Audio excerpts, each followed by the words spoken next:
एक चेस्ट में से मुझे एक हॉर्स का आर्मर मिला जो कि गाइस मेरे काम आ सकता था। उसके बाद जब मैंने दूसरी चेस्ट को खोला तो वहां पर मुझे एक इंचेंटेड गोल्डन एप्पल मिल गया जो कि गाइस काफी ज्यादा रेयर होता है। अब गाइस मेरे पास सैडल और हॉर्स आर्मर दोनों ही आ चुके थे, इसलिए मैंने हॉर्स को ढूंढना स्टार्ट कर दिया। लेकिन गाइस अभी मुझे एक रून पोर्टल मिला जिसमें मुझे कुछ ऑब्सीडियन मिला और कुछ खाने का सामान था, इसलिए मैंने उसे ले लिया और फिर मैंने दोबारा से हॉर्स को ढूंढना स्टार्ट कर दिया। थोड़ा सा आगे जाने के बाद मुझे एक हॉर्स दिखाई दिया जिसको मैंने जल्दी से जाकर टेम किया और फिर मैंने उसे सैडल और हॉर्स आर्मर पहनाया और अब गाइस फाइनली हमारे पास हमारा हॉर्स भी आ चुका था। इसके बाद मैं अपने हॉर्स को लेकर अपनी मेंशन पर वापस आ गया। वापस आने के बाद मुझे जितना भी सामान डेजर्ट टेंपल और विलेज से मिला था मैंने उस सारे के सारे सामान को अपनी चेस्ट में स्टोर करवा दिया और उसके बाद मैंने अपने हॉर्स को लीड लगाकर फेंस के साथ बांध दिया ताकि ये कहीं पर भी भाग ना जाए। उसके बाद रात हो रही थी तो मैं अपने बेड पर गया और वहां पर जाकर सो गया।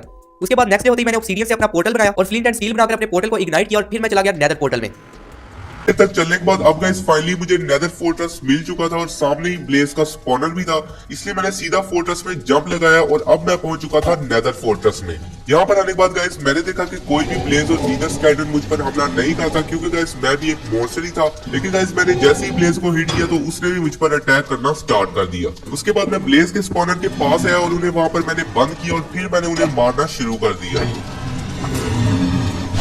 बहुत देर तक ब्लेज को मारने के बाद अब गाइस मेरे पास काफी ज्यादा ब्लेज रोड आ चुकी थी, इसलिए मैं फोर्ट्रेस से बाहर आ गया।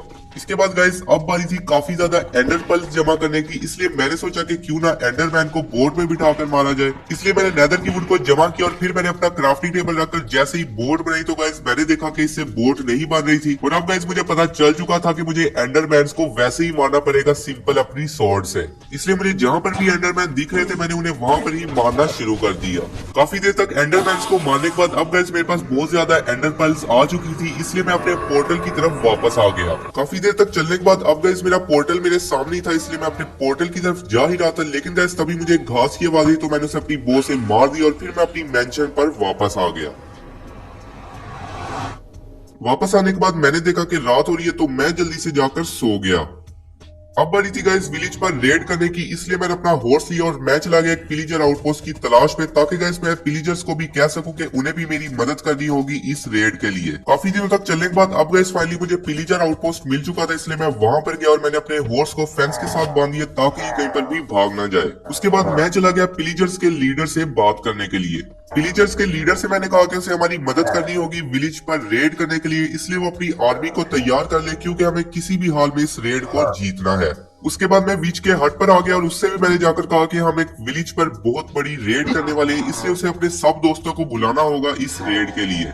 अब गाइस हमने विच और पिलीजर्स को तो इस रेड के लिए अपने साथ मिला लिया था, इसलिए मैंने अपने हॉर्स को भगाया और मैं अपनी मेंशन पर वापस आ गया। वापस आने के बाद गाइस मैंने अपनी सारे के सारे विंडिकेटर्स और रेविजर्स की आर्मी को तैयार किया और फिर मैं चला गया उन सबसे बात करने के लिए।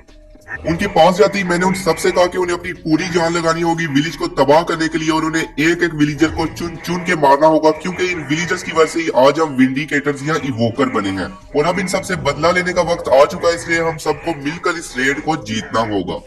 उसके बाद मैं अपने रेविजर पर बैठा और सबको लेकर उसी विलेज पर चला गया जहां से मैं आया था। काफी दिनों तक चलने के बाद अब गाइस फाइनली हम उस विलेज के पास पहुंच चुके थे, इसलिए हमने उसे देखते ही रेड कर दी।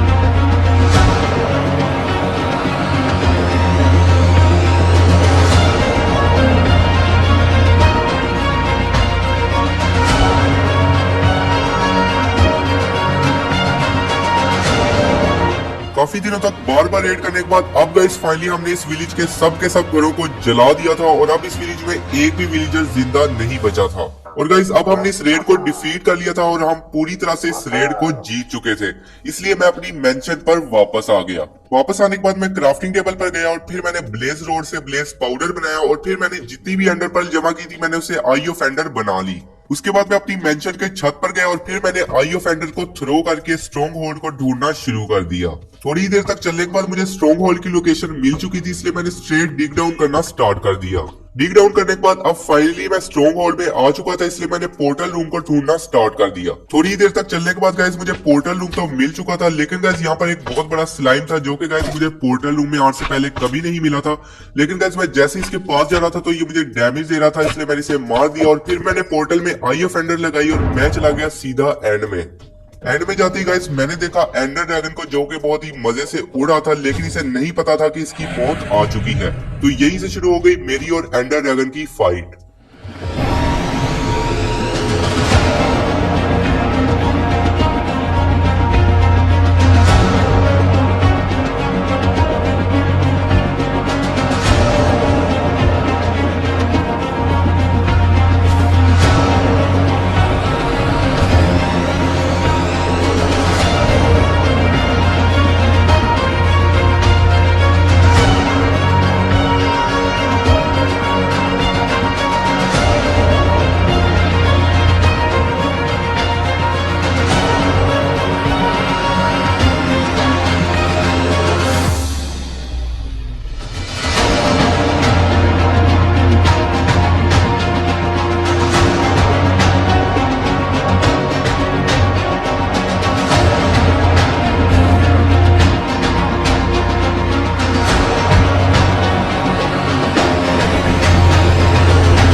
दिनों की मेहनत के बाद अब गाइस फाइनली मैंने एंडर ड्रैगन को भी हरा दिया था और गाइस इसे हराने में काफी ज्यादा टाइम लग गया क्योंकि गाइस मेरे पास ना तो कोई अच्छा आर्मर था और ना ही कोई अच्छी एन्चेंटमेंट वाली सोर्ड थी। लेकिन गाइस फिर भी मैंने इसे हरा दिया था। तो इसके बाद मैंने सारी की सारी एक्सपी को कलेक्ट किया और अब हमारा एंड सिटी में जाने के लिए पोर्टल भी खुल चुका था, इसलिए मैंने अपनी एंडर पर्ल को हाथ में लिया और मैं चला गया सीधा एंड सिटी में। यहाँ पर आते ही गाइस मैंने एंड सिटी को ढूंढना स्टार्ट कर दिया क्योंकि गाइस मुझे अपना लास्ट गोल भी कंप्लीट करना था एंडर ड्रैगन का हेड लाकर। काफी देर तक चलने के बाद अब गाइस फाइनली मुझे एंड सिटी मिल चुकी थी और अच्छा था कि इसके साथ एंड शिप भी थी, इसलिए मैं सीधा एंड सिटी में गया और फिर मैं शेल्टर की मदद से ऊपर आ गया। ऊपर आते ही गाइस मुझे कुछ चेस्ट मिली जिसमें काफी ज्यादा अच्छा डायमंड का सामान था और इस पर काफी अच्छी इंचेंटमेंट्स भी थी, इसलिए मैंने सारे के सारे सामान को ले लिया और फिर मैंने एंड शिप की तरफ जाने के लिए ब्रिजिंग करना स्टार्ट कर दी। एंड शिप में पहुंचते ही गाइस सबसे पहले तो मैंने इलाइट्रा लेकर अपनी एडवांसमेंट कंप्लीट की और फिर मैं ब्लॉक्स लगाकर सीधा ऊपर चला गया। उसके बाद मैंने एंडर ड्रैगन के हेड को तोड़ना शुरू कर दिया लेकिन वो टूटते ही नीचे गिर गया और फिर मैंने अपना इलाइट्रा पहना और मैंने सीधा नीचे जाकर उसे कलेक्ट कर लिया। उसके बाद मैं अपनी मेंशन पर वापस आ गया और फिर मैंने उस सीक्रेट रूम को ढूंढना शुरू कर दिया जिसकी मदद से मैं अपने लिए टोटम ऑफ अनडाइंग बना सकता था। काफी देर तक ढूंढने के बाद अब गाइस फाइनली मुझे अपनी मेंशन का वो सीक्रेट रूम मिल चुका था, इसलिए मैंने सबसे पहले ऑब्सीडियंस को तोड़ा और फिर मैंने डायमंड के ब्लॉक पर एंडर ड्रैगन का हेड लगाया और फिर गाइस एकदम ही कुछ मैजिक हुआ और एंडर ड्रैगन का हेड बन गया एक टोटम ऑफ अनडाइंग। इसके बाद मैंने उस टोटम ऑफ अनडाइंग को कलेक्ट किया और अब गाइस फाइनली मैं भी एक वो इवोकर बन चुका था जिसके पास अपना टोटम ऑफ अनडाइंग था और अब गाइस मैं पहले से भी काफी ज्यादा पावरफुल हो चुका था। इसके बाद मैं अपनी बेस पर गया और मैंने देखा कि रात हो रही है तो मैं जल्दी से जाकर सो गया। नेक्स्ट डे होते ही मैंने देखा कि टोटम ऑफ अनडाइंग के आने के साथ ही मेरी सारी पावर्स भी वापस आ चुकी थी और अब गाइस मेरे पास एक इवोकर की सारी पावर्स आ चुकी थी और अब इन पावर से मैं किसी को भी खत्म कर सकता था और एक ही झटके में किसी को भी मार सकता था। और अब गाइस मैंने सरवाइव कर लिए थे पूरे 100 डेज, वो भी एक इवोकर बनकर। तो अगर आपको ये वीडियो थोड़ी सी भी अच्छी लगी है तो जल्दी से लाइक का बटन दबा दें क्योंकि गाइस इस वीडियो को बनाने में काफी ज्यादा मेहनत लगी है, तो इसलिए एक लाइक तो बनता है। और अगर आप चैनल पर न्यू है तो चैनल को सब्सक्राइब कर लें क्योंकि गाइस इसी तरह की अमेजिंग वीडियोस मैं आपके लिए लाता रहता हूँ। तो मिलते हैं इसी तरह की एक और अमेजिंग वीडियो में, तब तक के लिए गुड बाय।